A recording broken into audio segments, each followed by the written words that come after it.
وزیر اعظم آزاد کشمیر چودھری انوار الحق کے خلاف تحریک عدم اعتماد پر رائے شماری آج ہوگی۔ آزاد کشمیر قانون ساز اسمبلی کا اجلاس سپہر 3 بجے ہوگا۔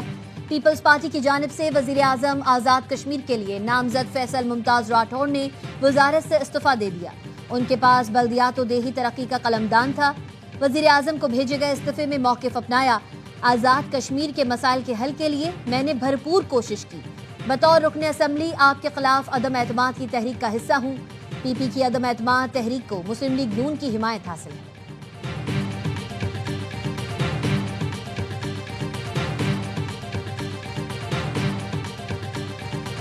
I, Justice Rosie Khan Badich, do solemnly swear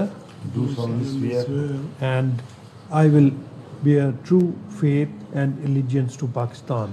I will bear true faith and allegiance to Pakistan. وفاقی آئینی عدالت کے مزید 2 ججز نے حلف اٹھا لیا۔ جسٹس روزی خان، جسٹس ارشد حسین شاہ سے چیف جسٹس آئینی عدالت امین الدین خان نے حلف لیا۔ وفاقی آئینی عدالت نے مقدمات کی سماعت شروع کر دی۔ عدالت کا پہلا فیصلہ کے پی حکومت کی اپیل پر حکم امتناع جاری، فریقین کو نوٹس۔ جسٹس حسن اظہر رضوی نے کہا غریب مزدور کے پاس سیکیورٹی ڈپازٹ کے لیے اتنا پیسہ کہاں سے آئے گا؟ ایڈیشنل ایڈوکیٹ جنرل شاہ فیصل نے کہا قانون یہ ہے کوئی نجی ادارہ مزدور کو کام سے نکالے گا تو واجبات ادا کرے گا۔ پشاور ہائی کورٹ نے نجی ادارے کی اپیل کے ساتھ سیکیورٹی ڈپازٹ کی شرط ختم کر دی۔ آئینی عدالت نے وی سی کنگ ایڈورڈ یونیورسٹی تقرری کے خلاف ہائی کورٹ کا فیصلہ ختم کر دیا۔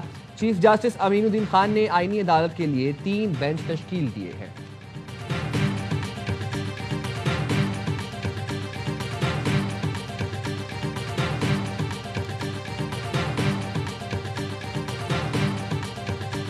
اختیارات منتقل نہیں کیے گئے تو صوبہ ناگزیر ہو جائے گا۔ جیسے آپ 18ویں ترمیم کے چیمپئن بنتے ہیں، 27ویں اور 28ویں ترمیم کے بھی بنے۔ رہنما ایم کیو ایم مصطفیٰ کمال کی پریس کانفرنس، کہا حکومت نے آئندہ ترمیم میں ایم کیو ایم کا بل لازمی شامل کریں گے۔ بل پر 6 گھنٹے بحث ہوئی۔ پیپلز پارٹی بلدیاتی بل کی حمایت پر تیار نہیں تھی۔ ہمارا صرف ایک نکاتی ایجنڈا تھا، بلدیاتی نظام کے تحفظ کی بات کی۔ معاہدہ کر کے موجودہ حکومت میں شامل ہوئے تھے۔ ایم کیو ایم چاہتی تو 27ویں ترمیم کے موقع پر مزید وزارتیں مانگ سکتی تھی۔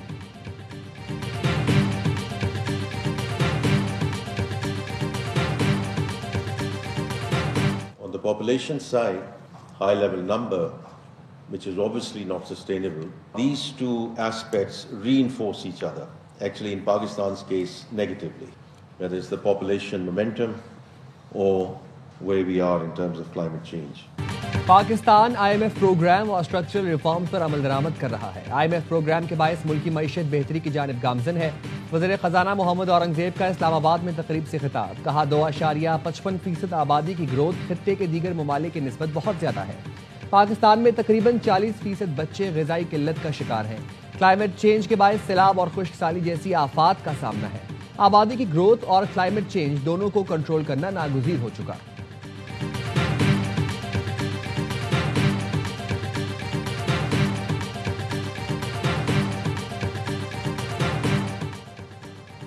بلوچستان کے 3 اضلاع میں منشیات کاشت ہو رہی ہے۔ سب کو معلوم ہے لیکن کوئی کارروائی نہیں کرتا۔ اے این ایف کا کام کلو منشیات پکڑنا نہیں بلکہ سپلائی لائن کاٹنا ہے۔ سپریم کورٹ کا منشیات کی سپلائی نہ روکنے پر سرکاری اداروں پر برہمی کا اظہار۔ جسٹس جمال مندوخیل نے منشیات کیس کے ملزم کی درخواست ضمانت پر ریمارکس دیے۔ چھوٹی موٹی کارروائی تو شہروں میں پولیس بھی کرتی رہتی ہے، منشیات بارڈر سے 1000 کلومیٹر اندر تک کیسے آ جاتی ہے؟ 5-10 کلو کا مسئلہ نہیں لیکن ٹنوں کے حساب سے منشیات آتی ہے۔ یہ ضیاء الحق کا دیا ہوا تحفہ ہے، اس کو بھگتیں۔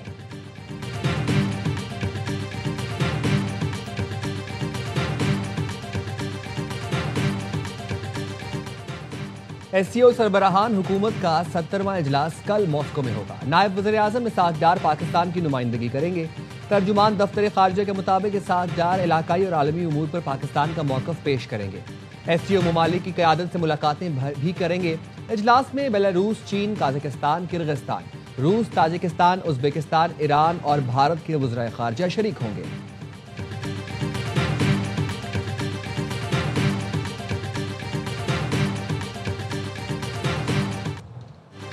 وزیر داخلہ محسن نقوی سے چینی سفیر کی ملاقات۔ پاک چین 2 طرفہ تعلقات اور باہمی دلچسپی کے امور پر تبادلہ خیال۔ انسداد دہشت گردی اور سیکیورٹی تعاون مزید مضبوط بنانے پر اتفاق۔ چینی سفیر کی اسلام آباد میں خودکش حملے کی مذمت، قیمتی جانوں کے ضیاع پر اظہار تعزیت، کہا پاکستان کے ساتھ بھرپور تعاون جاری رکھیں گے۔ محسن نقوی نے کہا پاکستان دہشت گردی سے سب سے زیادہ متاثر ملک ہے، چین پاکستان کا وہ بااعتماد دوست ہے جس نے ہر مشکل وقت میں ساتھ دیا۔ پاک چین تعلقات باہمی اعتماد و احترام پر مبنی ہیں۔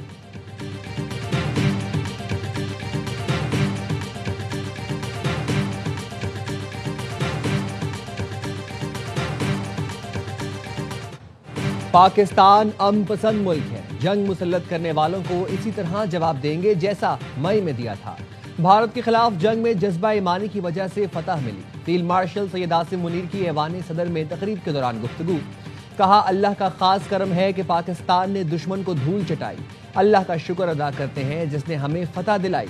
مسلمانوں کا جذبہ ایمانی ان کی سب سے بڑی قوت ہے۔ فیلڈ مارشل نے قرآنی آیت کا حوالہ بھی دیا، کہا اللہ کی مدد شامل ہو تبھی فتح اور کامیابی ممکن ہوتی ہے۔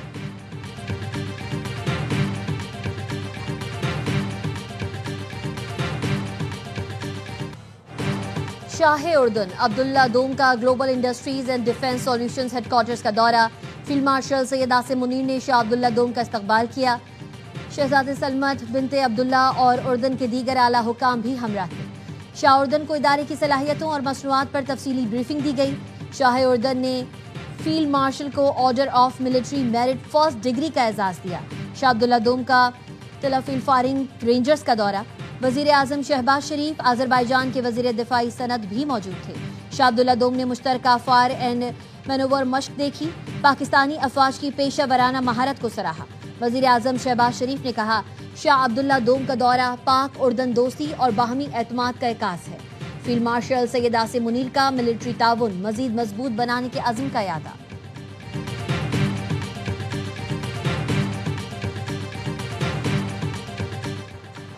اردن کے شاہ عبداللہ دوم کو پاکستان کا اعلیٰ ترین سول ایوارڈ دیا گیا۔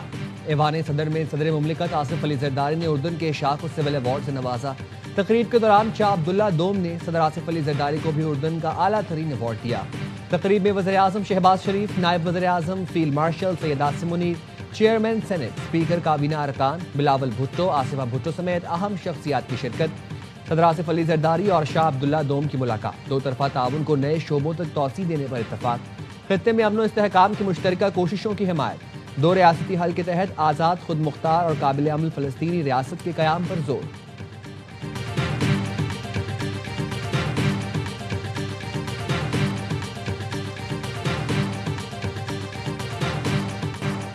بنگلہ دیش کی سابق وزیر اعظم شیخ حسینہ کے خلاف انسانیت کے خلاف جرائم کے مقدمے کا فیصلہ سنانا شروع کر دیا گیا۔ استغاثہ نے شیخ حسینہ کے لیے سزائے موت کی درخواست کی ہے۔ شیخ حسینہ پر 2024 میں طلباء تحریک کے خلاف کریک ڈاؤن کے احکامات دینے اور وسیع پیمانے پر ہلاکتوں کا الزام ہے۔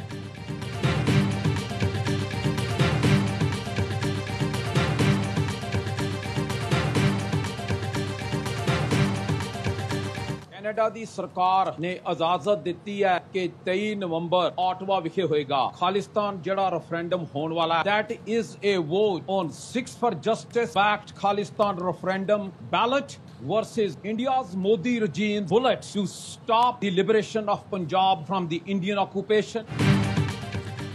کینیڈین حکومت نے 23 نومبر کو خالستان ریفرینڈم کے انعقاد کی اجازت دے دی۔ خالستان ریفرینڈم اوٹاوا کی بلنگ اسٹیٹ نیشنل ہیڈسکوٹ سائٹ پر ہوگا۔ سکھ رہنما گروپتونت سنگھ پنو نے کہا خالستان ریفرینڈم بھارتی پنجاب کو آزادی دلانے کا قانونی اور جمہوری عمل ہے۔ سکھ ووٹرز 23 نومبر کو بلنگ اسٹیٹ پہنچیں اور پرم جمہوری انداز میں ووٹ ڈالیں۔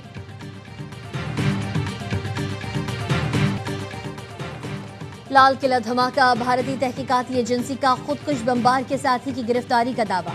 بھارتی تحقیقاتی ایجنسی کے مطابق عامر رشید علی کو دہلی سے گرفتار کیا گیا۔ عامر رشید اور دیگر کی گرفتاری کی خبر گودی میڈیا 11 نومبر کو چلا چکا ہے۔ دھماکے میں استعمال کار عامر رشید کے نام پر رجسٹرڈ تھی۔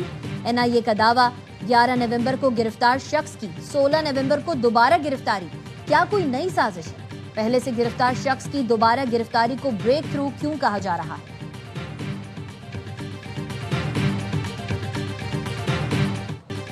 پاکستان کا شری لنکا کے خلاف ون ڈے سیریز میں وائٹ واش، گرین شرٹس نے تیسرا مارکہ 6 وکٹ سے اپنے نام کیا۔ 212 رنز کا ہدف آسانی سے 4 وکٹ پر 32 گیند پہلے پورا کیا۔ محمد رضوان اور فخر زمان کے نصف سنچریاں، حسین طلعت 42 رنز بنا کر ناقابل شکست رہے۔ بابر اعظم کے 34 رن، سلمان آغا کے 6، حسیب اللہ بغیر کوئی رن بنائے آؤٹ ہوئے۔ پنڈی میں مہمان ٹیم پہلے کھیل کر 211 پر ڈھیر ہوئی۔ سدیرا کے 48 اور مینڈس کے 34 رنز کسی کام نہ آئے۔ وسیم جونیئر کے 3، حارث رؤف اور فیصل اکرم کے 2 شکار۔ محمد وسیم جونیئر میچ کے ہیرو قرار۔ 3 میچوں میں 9 وکٹیں لینے والے Haris Rauf player of the series award لے اڑے۔ سیریز کے تینوں میچز دیکھیے اے اسپورٹس پر براہ راست۔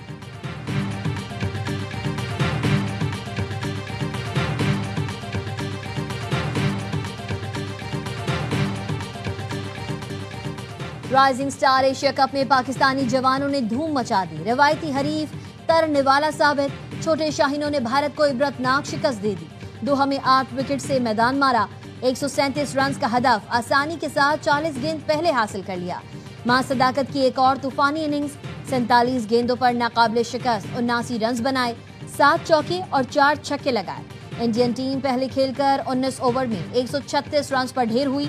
شاہد عزیز نے 3، معاذ اور ساتھ نے 2 کھلاڑی ٹھکانے لگائے۔ آل راؤنڈ شو پر ماں صداقت میچ کی ہیرو قرار پائے۔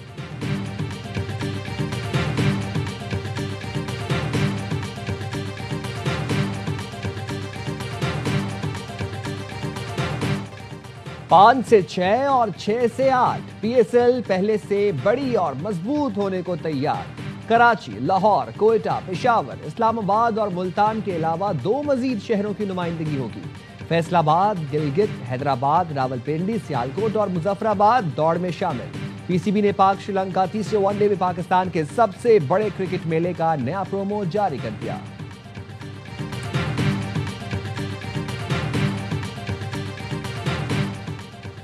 موٹر وے M5 اوش شریف انٹرچینج کے قریب بس نے پولیس کی گاڑی کو رون ڈالا۔ سب انسپکٹر مشتاق، ASI ناصر، کانسٹیبل اسامہ جاں بحق بس کو تحویل میں لے لیا گیا۔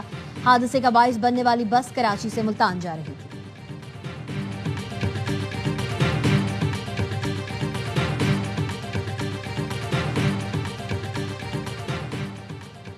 مدینہ کے قریب زائرین کی بس کو حادثہ، 42 زائرین جاں بحق، 11 بچے اور 20 خواتین شامل۔ 18 افراد کا تعلق حیدرآباد دکن سے تھا۔ زائرین کی بس ڈیزل کے ٹینکر سے ٹکرائی تھی۔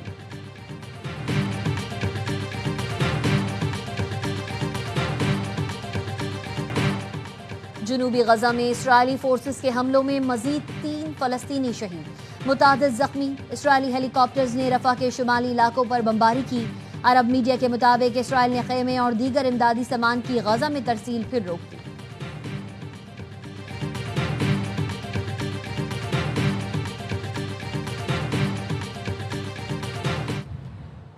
ٹرمپ کے امن منصوبے کے تحت غزہ میں بین الاقوامی فوج کی تعیناتی کے لیے سلامتی کونسل میں امریکی قرارداد پر ووٹنگ آج ہوگی۔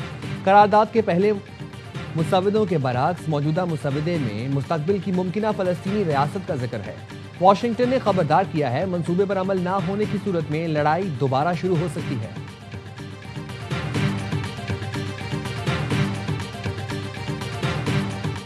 Republicans putting in legislation that very tough, it's sanctioning, etc., on any country doing business with Russia.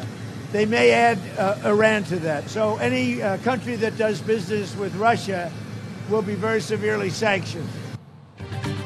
امریکی صدر ڈونلڈ ٹرمپ نے کہا ہے روس کے ساتھ کاروبار کرنے والے ہر ملک کو سخت پابندیوں کا سامنا کرنا پڑے گا۔ ریپبلکن رہنما روس سے کاروبار کرنے والے ممالک پر پابندیاں لگانے کی قانون سازی پر کام کر رہے ہیں۔ ایران کو بھی پابندیوں کی فہرست میں شامل کیا جا سکتا ہے۔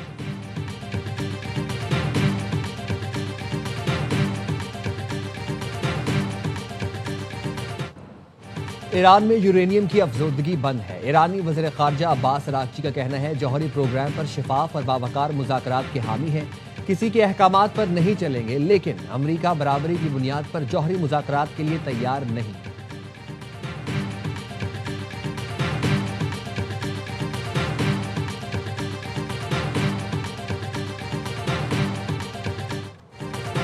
مشرقی بحر الکاہل میں امریکی فوج کا منشیات کی مبینہ اسمگلنگ میں ملوث ایک اور کشتی پر حملہ، 3 افراد ہلاک۔ کشتیوں کو لڑاکا طیاروں، ڈرون اور گن شپ ہیلی کاپٹر سے نشانہ بنایا گیا۔ منشیات بردار کشتیوں پر امریکی فوج کے حملوں میں ہلاک ہونے والوں کی تعداد 83 ہو گئی۔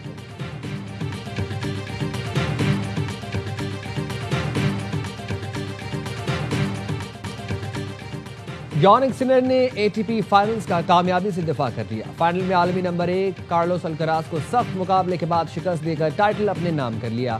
سنر اور الکراز کے درمیان اب تک 6 فائنل کھیلے جا چکے۔ سنر نے دوسری بار فائنل میں الکراز کو شکست دی ہے۔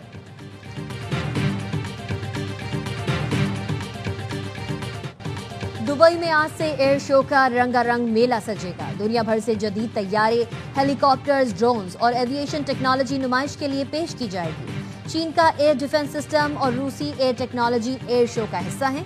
ایئر شو 21 نومبر تک جاری رہے گا۔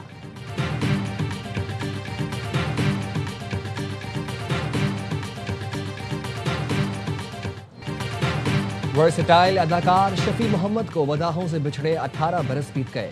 شفیع محمد نے فنی سفر کا آغاز ریڈیو پاکستان سے کیا تھا۔ شفیع محمد نے ٹی وی ڈراموں میں بھی فنی صلاحیتوں کا لوہا منوایا۔ ان کے مقبول ترین ڈراموں میں آنچ، چاند گرہن، جنگل، دائرے، تپش، کالا پل اور ماروی شامل ہیں۔